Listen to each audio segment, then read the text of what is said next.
It is 5 o'clock somewhere, and you've tuned into Season 3, Episode 15 of BRC. For those of you who'd like to watch this episode, I highly recommend it. You can view Season 3 on our website, YouTube, Spotify, WhiskeyNetwork.net, and Zencaster. I'm Carrie Moynihan, and in today's Tales from the Still, I attend the Bourbon Women's WOW Awards in Louisville, Kentucky, where I met up with Jeff the Creed founders Joyce and Autumn Nethery, whiskey writer Maggie Kimbrell, master distiller at Forbidden Bourbon Marion Eves, and Milam and Green Distiller CEO and master blender Heather Green. But first, I visited many of Louisville's Whiskey Row establishments, as well as took a tour at the Kentucky Derby's racetrack, Churchill Downs, in today's Dram Diaries. So kick off your shoes, pour yourself a dram, and join me for this episode of Barrel Room Chronicles. Today's Dram Diaries is brought to you by Manscaped.com. No more juggling multiple tools or dealing with subpar results. Just efficient, effective grooming whenever he needs it. Get 20% off plus free shipping when you use code BARRELROOM at the checkout. Upon arrival in Kentucky, I visited Whiskey Row and the famous horse racetrack, Churchill Downs. The iconic Whiskey Row in downtown Louisville is a historic stretch along Main Street that once served as the epicenter of the city's bourbon industry. In the late 19th and early 20th centuries, the area housed numerous distilleries, whiskey warehouses, and offices contributing to Kentucky's bourbon boom. After a period of decline, the district was revitalized and is now home to a collection of distilleries, museums, and attractions that celebrate bourbon culture and history. Today, Whiskey Row stands as a testament to Louisville's rich bourbon heritage. My first tour was at Churchill Downs, located in Louisville. This track is one of the most iconic horse racing venues in the world, best known for hosting the Kentucky Derby. This annual event, first held in 1875, is often referred to as the most exciting 2 minutes in sports, and is the first race in the Triple Crown of thoroughbred racing. Attendees often wear elaborate hats and outfits, making the Derby as much a social event as a sporting one. Churchill Downs also features a museum dedicated to the history of the Derby and thoroughbred racing. During the tour, I learned that the Derby has run every single year for the last 150 years, even in 2020 during the pandemic lockdown. My next stop was the Evan Williams Bourbon Experience, which is an immersive, artisanal distillery tour dedicated to the history of Evan Williams, who was Kentucky's first commercial distiller. Visitors can explore the whiskey-making process through interactive exhibits, taste different varieties of bourbon, and learn about the brand's legacy. The experience combines a small working distillery with a guided tour that showcases the importance of bourbon in Louisville's history. Among the many distilleries who have returned to Whiskey Row, I toured the Old Forester Distillery, which is significant as the brand has been continuously sold by the same company for over 150 years, even during Prohibition. The distillery offers an engaging experience with its restored facility that allows visitors to see every step of the bourbon-making process, from fermentation to barrel making to bottling. Old Forester is also the only bourbon distillery that still carries out its entire production process on site. After taking all those tours, it was time for a tasting at Angel's Envy, which also offers a highly personalized tour of their distillery. Known for its signature bourbon finished in port wine barrels, Angel's Envy takes visitors on a journey through its small batch bourbon making process. The tours typically include tastings of their premium expressions and a behind-the-scenes look at how they craft their unique and flavorful bourbons. I, however, only had time to do the whiskey and chocolate pairing, which I must say was delicious. I ended my night at the Bardstown Bourbon Company bar for a flight and a cocktail. Bardstown has expanded its presence onto Whiskey Row, bringing its innovative approach to bourbon making into Louisville's historic bourbon hub. Known for its modern, experimental techniques in crafting whiskey, Bardstown's Whiskey Row location offers tastings and retail, allowing visitors to explore its range of bourbons and get a glimpse of what makes Bardstown an exciting name in the bourbon industry. So, if you are ever in Kentucky, I highly recommend all of these experiences. Up next, I head to the WOW Awards in this episode's Tales from the Still. Sizzle alert! This summer, let the only thing smoking at your barbecue be the grill, and not your man's grooming game. Get ready for the ultimate cookout season with Manscaped.com. Whether he's flipping burgers or cannonballing into the pool, make sure he looks neat with the Performance Package 5.0 Ultra. The star of the show is the Lawnmower 5.0 below-the-waist trimmer. It's got wireless charging, it's waterproof, and thanks to their advanced skin-safe technology, it's really smooth. The kit also includes the Crop Preserver deodorant and the Crop Reviver toner spray. Another popular item is the Weed Whacker hair trimmer. Gentlemen, keep your ears and nose hairs in check, and the women will love you for it. Whether you need grooming tools for your face or body, or just need the best in men's body care products, Manscaped.com has everything you need. Go to Manscaped.com and use code BARRELROOM to get 20% off your order today. That's BARRELROOM for 20% off.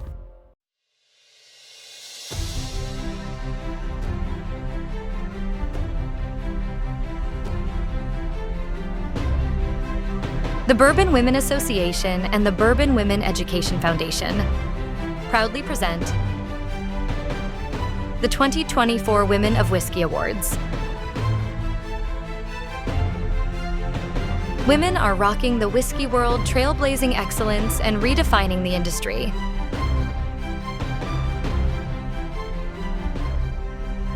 Tonight, we celebrate these change makers.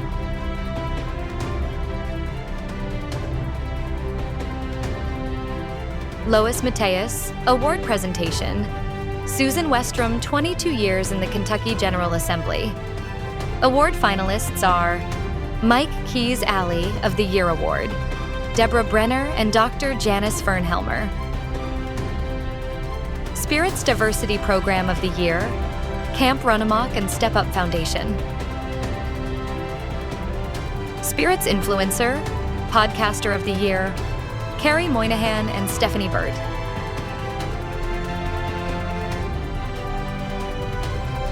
Spirits Writer of the Year, Maggie Kimbrell and Shelley Sakier. Brand Ambassador of the Year, Avion Una Haas and Creola Dickerson. Master Blender of the Year, Ashley Barnes and Nancy Fraley.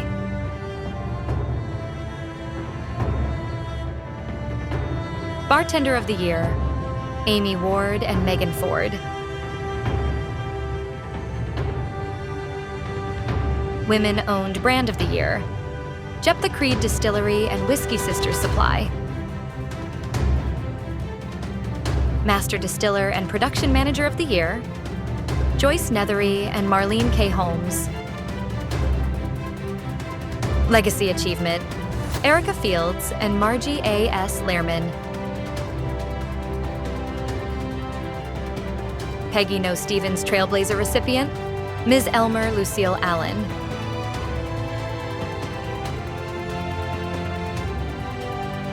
Please welcome Peggy No Stevens, Founder and Chair Emeritus, Bourbon Women, and Susan Riegler, Past President of Bourbon Women and Bourbon.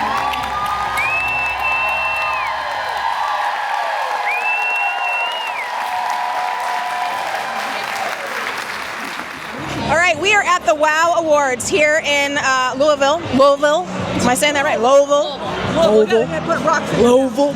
Yeah. You did not pronounce any of the syllables. Yeah. One. I said Louisville, and my niece, who's been here several times for the fair, she does horse stuff. She's like, Louisville. And I'm like, sorry. Okay. Anyway, I'm here with Joyce and Autumn, who are the founding partners of Jephthah Creed. Okay. Now, first of all, we'll start with how did you get to where you were? Secondly, where did the name come from? Yeah, absolutely. So Jephthah Creed was really started. We're a family-owned and operated distillery. So my mother and I, we're a mother-daughter team. She is our master distiller. I am our vice president of operations. The two of us run the company. We grow all of the grains that we use for our products, and my dad is the one who runs the farm and grows the grain for us. So it's really, truly like a family affair on all sides. And that's how it started. My dad was the one who came up with the idea for the distillery. My mother used to be an industrial distiller before she was a teacher and then a CFO and all these very serendipitous positions for running a distillery. And she thought he was kind of insane. He was kind of crazy, but he kept going on. Why did you think that was a crazy idea? Why? Oh, because we had so much going on. You know, we were running these businesses. We had lots of employees. We had lots of responsibilities, and I didn't see the vision at the time. It was like, why? But I came around, saw the vision through Moonshine University in Louisville. Okay. It's a real thing. Yep. And saw the vision, came out of that class, that Moonshine University class, with that vision of ground to glass. That with my husband's agricultural expertise, we could grow our own heirloom varietals of corn. With my engineering, we could distill it and make a beautiful bourbon product. So I came out of that class with that vision, got on board with him, and now the ladies are doing it. 10 years later, here we are. Okay, so how come he's not part of the distillery? Or is it just because he's making the corn or what? Because the farming and his other businesses are full-time jobs. And how many other businesses does he have? 11? My God. There's quite a few. There's quite a few. I think it's 11. That's making me feel stressed right there. Like, good Lord. I hope he has a lot of good people behind him so he doesn't have to do much. He does. I need one of those. Here's my 11 companies. You go. Call me Howard Hughes. Just go. It's definitely not like that, but he's got a very good team behind him. All right. So, did he kind of force you to go take that class and say, go see the vision? Or did you finally say, fine, I'll go see whatever? So my mother actually signed my father up for the class. Okay, and it was taking place in January. He all of a sudden, like the week before the class, couldn't go because he had to take a last-minute business trip to Detroit in the middle of a snowstorm. And to this day, he will not admit it to me, but he kind of gives me a wink because I truly believe that he made up a reason. There was nobody in Detroit? I don't think there was any reason for him to go to Detroit in Michigan during a snowstorm in January. I think he faked it so that she would go to the class. Because otherwise it'd be a waste of money, or? So that she could get on board. It was his way to try to get her convinced to see the vision, see the idea that was I would think he would try to get you to be in on that. I was 18 at the time. Oh, okay, so you're still a pup. You're still a young pup. All right, so Joyce, so you took this class, and were you like, did you come out of it actually excited and said, yeah, you know what, this will be fun? I came out of it with the vision, and I could see where we could do our own varietal of bourbon with our own heirloom corns and be different and unique and distinct, and that the whole family would be involved in what we were doing. So I came out on board, and then we zoomed. You know, after that class, within 2 years, we had a distillery built, operational, and we're going full steam ahead. Okay, now is the distillery built on your farmland, or did you get other property? This is property that we bought specifically for the distillery, but it was literally a cornfield when we started, and there was no road, no access to it. You literally needed four-wheel drive to get to it. So we built this green field from scratch. That's amazing. So now, how did you come up with the name of this whiskey? The name actually comes from the home farm. So where I grew up, where my dad grew up, we've been in Shelby County, Kentucky for 300 years. And so our home farm sits at the foothills of these hills called Jephthah Knob. Okay. And back when Squire Boone and Daniel Boone were exploring the area, they named it after a biblical warrior in Judges 11. It was kind of like the grocery store of the day. There was a salt lick where all the animals would come in, so it was the hunting ground. Why they named it after Jephthah, I'm not sure, but that's what they chose. And so there was our family history, local state history, and it was just kind of the perfect name for our company. And then because we use all natural ingredients and we are very open and honest with our consumers about what's in their glass, we chose Creed as a promise to always be open and honest with our consumers. I love that. So were you guys growing corn before this, or was when you decided to do this distillery that you said, okay, let's start growing corn? And then if so, why did you choose the red corn that you have?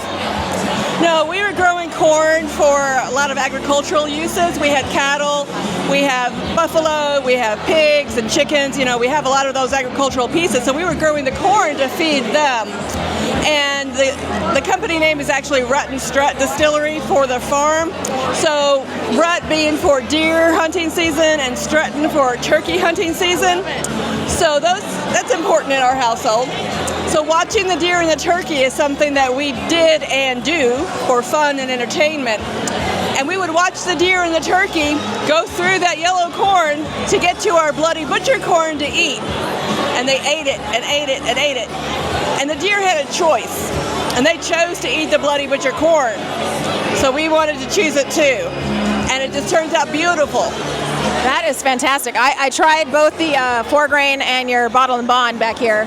for those of you at home, we're standing in front of their bar, and I chose the 4-grain to put into my Manhattan because I couldn't do the bottle and bond. It was too I mean, they're both delicious, but I felt one has more of an opening for a cocktail than the other, only because I like my whiskey strong, and bottle and bond was good.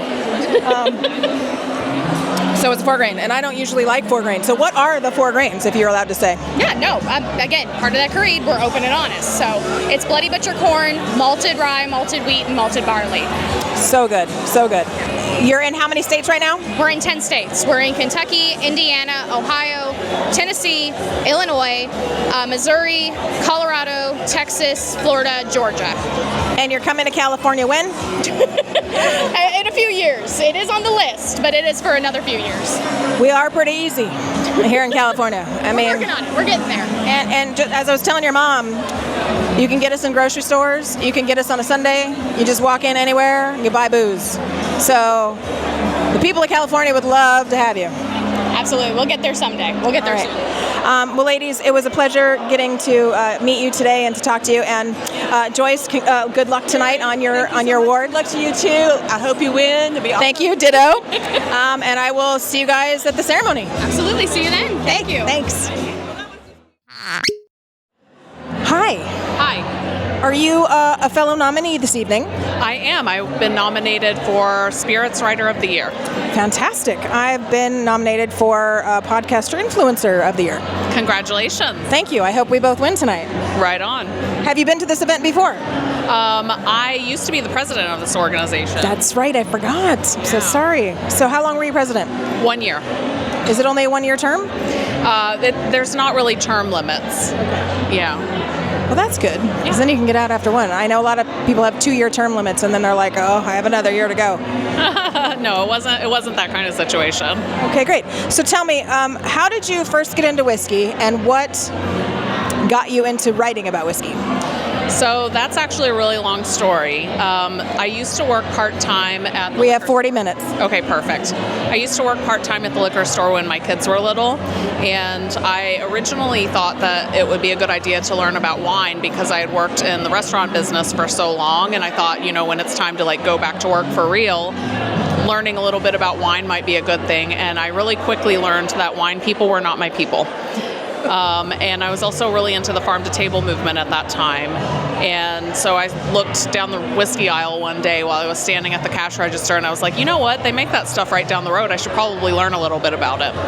And that was back in the days when master distillers would come to liquor stores and sit there and do tastings and bottle signings, and nobody knew who they were, nobody cared. That's awesome. So Chris Morris probably made me my first ever mint julep. Wow. I had Jimmy Russell pouring me whiskey and explaining it to me. But really the kind of pivotal moment for me was when Jim Rutledge was in the store one week during Derby week, and this was back when he still worked for Four Roses. He was in there doing a tasting and a bottle signing, and I don't know if you've ever heard of the Kentucky Derby. You're not from around here. But it's kind of a big deal. I went to Churchill Downs today. Perfect. Okay, so you know what I'm talking about.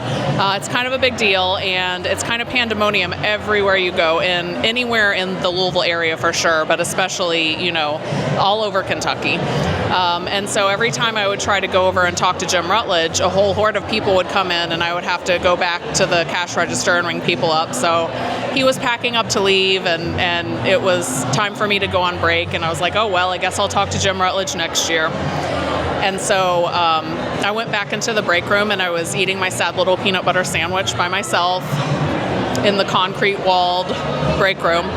And the next thing I knew, Jim came through the door with bottles in one hand, cups in the other, and he was like, you didn't get to do my tasting. And he sat down with me, and he taught me a little bit about the history of Four Roses, why they have 10 different recipes, which recipes were in which bottles, and he taught me the proper bourbon tasting technique. That's amazing. And that was my aha moment, and I was like, oh my God, this is amazing. I have to tell the whole world about this. What year was this? Ish. I mean, it was 11 or 12 years ago. I mean, it's been quite some time.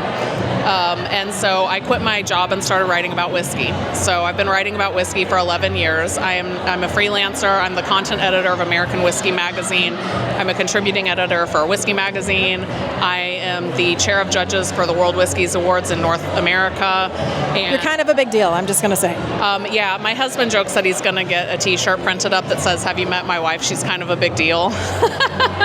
I'll make it and send it to him. Yeah, I think it's a good idea.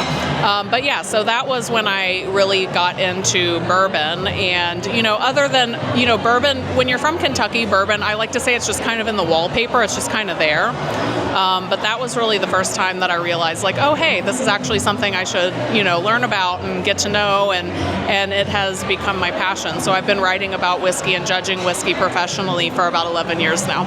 And since we are down here in Kentucky, I know bourbon is the big thing, but are you into rye at all, or Irish, or Scottish, or Japanese, or Indian, anything like that? Yes. Yay. Yay! I love all of those. I mean, obviously bourbon, and specifically Kentucky bourbon, is number one for me, and it always will be. I'm a 9th generation Louisvillian, and so my family's been in Kentucky for a very, very long time. 9 generations, so you've been here since like before we were Americans. Yes. Are you part of the Daughters of the American Revolution? My friend Joan, who you met earlier, is in the DAR, and she keeps trying to get me to join. You should. I'm in it too. And actually, I learned, she found out last year that Evan Williams married into my family. What? So, I just went to the Evan Williams thing right after the. So that's what I did today. I went to Churchill Downs and Evan Williams experience. So my patriot, as they call them, Jinkin Phillips, Evan Williams married his daughter. Okay, so you just need to do it. Back to the interview. So, when you quit your job and you started, did you major in writing before, or were you just always a good writer, but you just like never actually put yourself out there? So I double majored in English and philosophy when I was in college, and I wanted to be a writer, but I had a college professor who was like, "Don't be a writer, you'll never make any money." And she was right. Like, I don't make very much money doing this, but it's like, I like to tell people it's kind of like a personality flaw or like a compulsion. I can't not be a writer because that's just who I am. Well, you know what? It's still steady, whether it's a lot of money or not. I mean, you still have lots of stuff to write, and it keeps you busy. I have plenty of stuff to write. The problem is that I don't have enough people to pay me to write the things that I want to write. Sounds like podcasting. Yeah, very much. Yeah. All right, well, I want to thank you very much for taking some time out, and good luck tonight. And we're here at the WOW Awards, as I said before, and good luck tonight, and thank you so much for stopping by. Thanks for speaking with me. Congratulations on your nomination. My name is Marianne Eves, and I am the Master Distiller of Forbidden Bourbon. Did you hear that? So exciting. Okay, so I'm not going to lie, I've read up on you. Read an article about you being like the first woman, something or other, distiller, badass. So tell me about how that came to be. I started in the industry as an intern working for Brown-Forman, and I had no idea that I wanted to do whiskey. Like, I really just started there. My mom was like, no, Brown-Forman's a great company. It'll look good on a resume, even if you don't stick with it. Because I thought I wanted to renewable energy, biodiesel with a chemical engineering degree. I mean, that's good. Yeah. It doesn't sound as fun or tasty, but... Right. So, I mean, why would you make fuel wind corn when you can make bourbon? So I fell in love with it. I fell in love with the science mostly, the technical processes, like every major unit operation that you learn in a chemical engineering curriculum, you use in a distillery setting. So luckily they liked me also. They ended up offering me a job before I graduated, and that was when, I really found my place. So I started working on the sensory panels, and they accelerated me to the the expert tasting panels, and then I got offered the opportunity to start training as master taster under Chris Morris of Woodford Reserve. I'm like so jealous. Keep going. Yeah, and then from there, I achieved the title of Master Taster in 2014. The next year, I got offered a kind of a life-altering chance to revive a bourbon icon, the historic Old Taylor Distillery. And so I jumped on it, and everybody thought it was crazy, but I did it anyway. And so that's how I achieved the title of Kentucky's first female master distiller. That's fantastic. And are you still doing that right now? I am distilling, I'm blending. I own my own brand Forbidden with several other partners that are based out of South Carolina. I'm also working on funding a distillery out in Montana. Montana, okay. Big Sky, Montana. I'm also myself, just me so far, just around the corner on 5th and Market Street and here in Louisville, going to be opening a bourbon experience tasting room. Oh, fun. That's great. How soon will that be open? Probably about a year from now. Okay, I'll have to come back. We'll have to come back and do a tour and the whole thing. Yeah. So how has this experience been for you? Is it like just crazy and is it kind of like the Hollywood experience for you kind of thing? You mean my career or yeah, I don't know. I couldn't correlate it to Hollywood because I have no context of what that's like. Just being starstruck kind of thing, oh my gosh, this is what I'm doing now, and oh my gosh, this is happening, and that kind of thing. It's interesting because I every step that I've taken, it's been nobody ever thought that it could be done kind of thing. First female in the line to be master taster and then master distiller at Brown Forman, and then I left there and everybody was like, she's insane, this distillery will never open, and then it did, and then I moved away from there and they were like, okay, she's actually crazy, what is she doing now? Oh wait, she made this really cool bourbon. I created my own blind bourbon tasting program, which has never been done. It's every step that I take, people are like, wow, Marianne is weird, but she makes good stuff, so maybe it's okay. Yeah. So when you left Brown Forman, how long were you in between Brown Forman and your next venture, and then how long were you at that venture where you're like, hey, look what I did? Well, I moved from Brown Forman directly to Castle and Key, but there was some dead air there because Castle and Key didn't have a name at that point. They weren't sure when they wanted to announce. They were like, well, we got to put you and the name in the same press release because otherwise we are going to waste the attention. And then it had been 3 months or something. I was like, I can't not tell people what I'm doing because it was very obvious that I was doing something, but just not with Brown Forman anymore. So we put that out there, and then the press was, I think, surprising to all of us that people were so interested in this story of being Kentucky's first female master distiller, and that sustained, still until today, that people are just like, wow, what an achievement. And yes, but it was a long time coming, so should have happened sooner. I'm really grateful to be the one kind of carrying the torch and being visible so that more women are confident and see a path to do it too. I love that. And then are you up for an award this evening? I am not up for award this evening, and this is actually my first time just coming as an attendee. I have no obligations. I'm just here to party. I love that. So what is your 5-year plan with all that's going on? I want to say world domination, maybe. A distillery in downtown Louisville, a distillery out in Big Sky. Who knows what comes next. And are these distilleries going to be under the same name or different names? Different names. I'm kind of building my own collection of great partners and kind of innovative ways to approach the market. That's awesome. And then, are you from Louisville originally or somewhere else? I was born in Chattanooga, Tennessee. Okay. We moved to Louisville when I was really little, so I claim Kentucky. I've been here most of my life. I live in Lexington currently. Yeah, none of you guys have accents. I was expecting a lot more accents here, and really not. The Louisville accent, they call it the news anchor accent because it's no accent. You sound like California to me. Yeah. All right, well, thank you so much for taking time out. It was great to meet you in person, and good luck with all your ventures. Thank you very much. Thank you. Here we are with none other than Heather Green, an idol that I've been watching for years and years now. I have her book. I have a bottle of signed whiskey from an event that I went to where she so graciously signed it for me. And Heather, I've been trying to get you on the show for a gazillion years, but you were just so busy. No, it's good because now I've cornered you.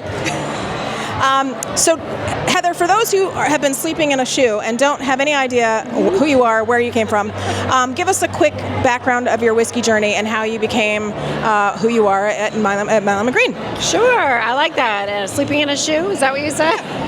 It's new. I just made it up. Yeah, it's a good one. So I started, for brevity, because it's a podcast, let's just say I started 17 years ago at the Scotch Malt Whiskey Society in Edinburgh.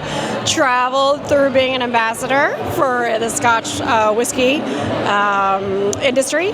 Wrote a book, started the Flatiron, or helped open the whiskey school at the Flatiron Room in Fine and Rare, Manhattan. The book became a bestseller. It still does really well. Then I have a copy. Consultant, and then now whiskey, putting all that knowledge into my own brand with a great team, Marsha Milam and Marlene Holmes, who's up for Master Distiller of the Year. Oh, fantastic. I am up for Podcaster Influencer of the Year. No way! I am. So, I'm glad because it forced me to come out here and spend money that I didn't have anyway, but it's okay because I've been trying to get out here for a long time, and I was like, you know what, this is a good opportunity. I'm going to get to see a lot of people, including yourself. So when you started Milam and Green, did you think it would take off as it did, or are you right on track of where you thought you'd be, or tell me about that? Oh my gosh, I think there's a little bit of naivete when you go from being a writer and a whiskey expert into actually starting a company. And we started right before the pandemic, so everything has been a massive surprise. The journey has taken so many roundabouts through the COVID, the pandemic, the supply chain issues, and all these kinds of things. So I would say I am happy where we are. We really are a team with a lot of grit and a lot of heart, and we have great whiskey. So you do have great whiskey. I can contest to that. So what is your 5-year plan currently with the company? So 5-year plan would be to grow into more states, hopefully in the United States, and then international. So we're really excited at some point to look at some world domination. I love world domination. Are you in any other countries right now, or just states? We do have a lot of requests, but right now we're kind of tipping our toes into some of the countries. We are in Germany, Singapore, Canada. We're kind of just sort of figuring that out. Okay, sounds good. And then right now, how many expressions do you have on the mass market, and how many do you have distillery only? At any one time, so our core range, we have 3 products in our core range, and then we divide it into 2 different things, our core range, and then we have 3 what we call our blenders reserve. Those are higher end allocated special collectors items, so we really divide that, and that's what we get out into the world. At our distillery, we have our distillery edition, and then we always have a holiday edition and a Father's Day and some special notable holidays. We try to keep that going, and then we also have very special quarterly online drops. That's fantastic. Well, I'm so glad I got to catch up with you in person. I'm going to let you get back to the schmoozing and stuff before we have to go in for the award ceremony, but thank you so much for taking the time out. Thank you so much. Congratulations to the winner of the Wow Spirits of the Rivalry Year, Maggie Kimbrell.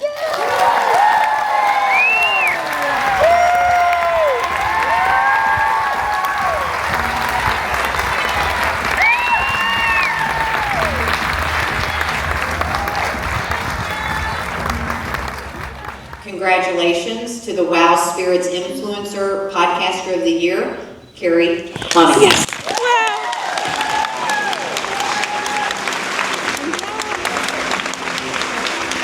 I'm so excited. Thank you guys so much. Congratulations. Hello. I think she's interviewing us. No, she's podcasting. She's podcasting now. Oh my gosh. Thank you, ladies. You're so welcome. It's been so nice to finally actually meet you in person. Absolutely. Congratulations. If you'll just step over here. Thank you. Yes. Oh, it's got my name on it.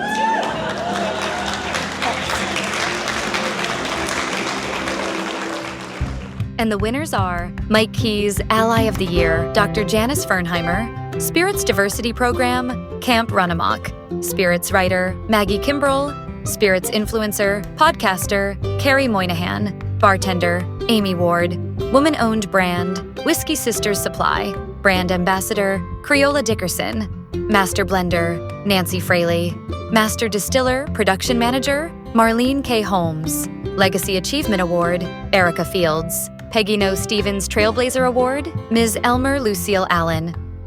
Congratulations to all the winners of the 2024 WOW Awards. To see the full list of this year's winners and to learn more about Bourbon Women, visit bourbonwomen.org/wow-women-whiskey-awards. That does it for today's show. To read notes on this episode or learn more about our guests, please visit barrelroomchronicles.com. Want to interact with the show or have questions for our guests? Then ask them on our socials or send us an email. Or better yet, leave us a voicemail on our website. If you like what you heard, please rate and subscribe to the podcast. If you really liked it and you want to show your support, buy us a whiskey through our Ko-fi site at ko-fi.com/BRC or become an exclusive member of the Barrel Room Parlor. If you work in the whiskey or spirits industry or just have a deep passion for whiskey and want to share your spirits journey, register to be a guest through our website. Last but not least, please enjoy your spirits responsibly. Thanks for joining me. Until next time, Salanjaba. Barrel Room Chronicles is a production of First Reel Entertainment and is available on Spotify, Apple, Google, iHeartRadio, Amazon, or wherever you listen to your favorite podcasts.